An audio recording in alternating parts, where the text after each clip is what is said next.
Ուզում եմ նաև ասել, որ փաստորեն կարող ենք փաստել ժողովրդավարության էջը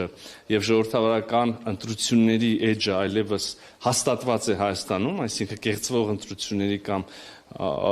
պսևդո ժողովրդավարության կամ ավտորիտարիզմի էջը Հայաստանի Հանրապետությունում փակված է։ Ուզում եմ նաև շնորհակալություն հայտնել Հայաստանի Հանրապետության քաղաքացիներին, քաղաքացիական պայմանագիր կուսակցությանը երրորդ անգամ անընդմեջ երկրի կառավարումը վստահելու համար, երրորդ անգամ անընդմեջ քաղաքացիական պայմանագիր կուսակցությունը հնարավորություն ունի եւ կձևավորի, միանձնյա կձևավորի կառավարություն եւ ինչպես նախկինում, ապագայում եւս կշարունակի ծառայել Հայաստանի Հանրապետության շահերին, Հայաստանի Հանրապետության քաղաքացիների շահերին եւ իրականացնել իր խոստումները։ Այս պայն այսքանը մենք շնորհակալ ենք այս քվեի համար եւ այս պարտավորեցնող քվեի համար շարունակելու ենք ծառայել Հայաստանի Հանրապետությանը,